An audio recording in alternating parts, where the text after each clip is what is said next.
Hello children, good morning. Welcome for today's biology class. So today we are going to continue the chapter Animal Kingdom. So today we are going to cover the topics phylum Porifera, Coelenterata and Ctenophora. So first let us study regarding Porifera. These Porifera are commonly known as sponges. They are generally marine and they are asymmetrical. They don't have any symmetry. They show cellular level of organization. They don't have specialized organ system and all. Only they show cellular level of organization. They have a water transport system called canal system. So in the canal system, water enters through minute pores, that is ostia, in the body wall into the central cavity, that is spongocoel, where it goes out through the osculum. So when you see the sponges, no, so this is the sponges photograph. So it is a group of sponges. They are here attached to the substratum. You can see the opening in the mouth opening. You can see this is a single sponge. Let us take and analyze. So this is the mouth opening. So that is the opening, we call that as osculum. So over the body of sponges, they have small minute pores. So that you call that as ostia. Okay, that is the thing, it has been given here. The minute pores, you call that as ostia, and through that, okay, so that the water enters and later it goes to the body cavity will be there inside, that is spongocoel, and the water goes out through osculum. Okay.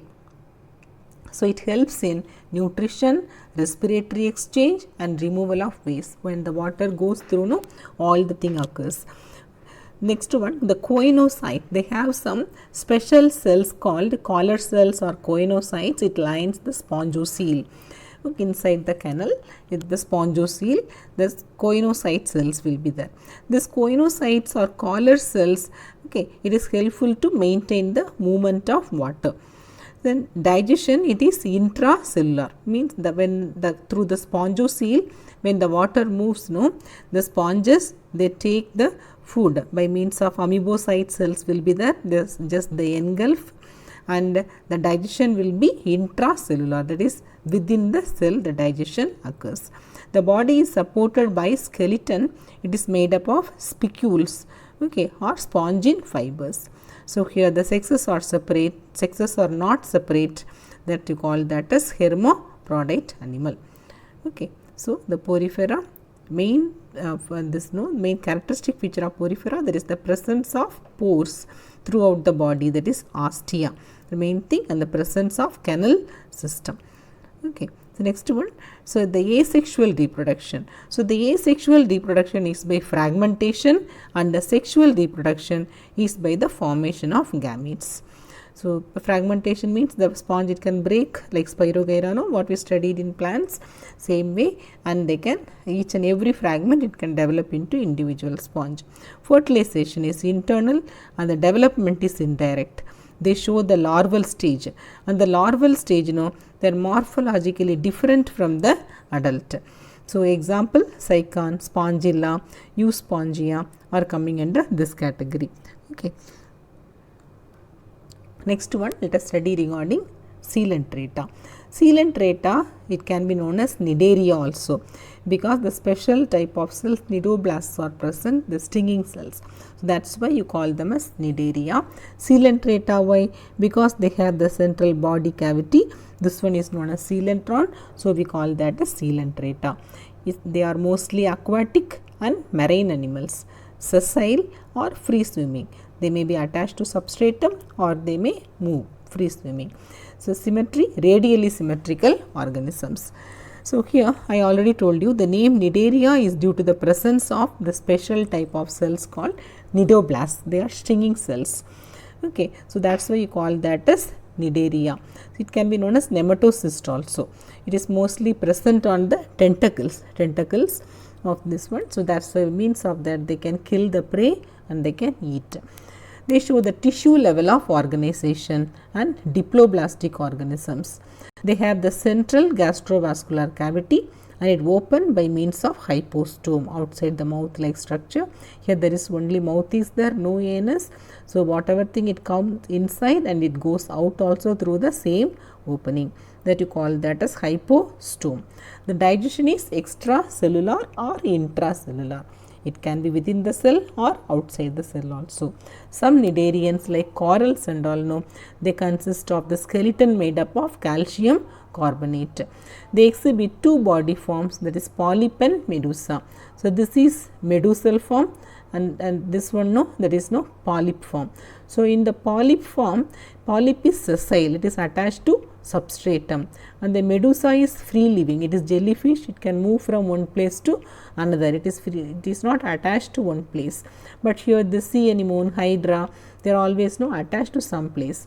When you see, no, so here the tentacles are facing upwards, so here tentacles are facing downwards. That is the main difference. It is umbrella shaped also. That is free swimming, Aurelia or jellyfish are coming under this category. So this cnidarians, no, they exhibit, some cnidarians they exhibit both the forms, that you call that as alternation of generation. So polyp also will be there, medusa also will be there in some of the organisms. Example, Lobelia. So polyp, it reproduces sexually, and the medusa, no, it asexually. So like on plants we studied, no, gametophyte and sporophyte, the same way here also they show alternation of generation. So example for this form are Coelenterata or Physalia, that is Portuguese men of war, then Adamsia, that is sea anemone, Penetrula, sea pen, Gorgonia, sea fan, and brain coral are coming under this category. Remember the common name also, children. Sometimes by giving common name, the scientific name can be asked. Next one, let us see regarding Ctenophora. So Ctenophora is commonly called as sea walnuts or comb jellies. They are fully marine. They show radial symmetry. These all are diploblastic organisms and showing tissue level of organization. The body bears 8 rows of ciliated comb plates, and it helps in locomotion. Digestion is both extracellular and intracellular. Extracellular means outside the cell, intracellular means inside the cell. They show bioluminescence, that is the property of emitting light. Can you see? That's why this is the bioluminescence feature. They can emit light. The sexes, no, it is not separate. So then reproduction is only by sexual means. The fertilization is external with indirect development. Indirect development means they will show larval form. Example, it is Pleurobranchia and Ctenoplana are coming under this category. So today we covered regarding Porifera, and second we studied regarding Coelenterata, then we studied regarding Ctenophora. Okay, so these three things, 3 phylum is studied, and next phylum we will continue in next class. Thank you, children.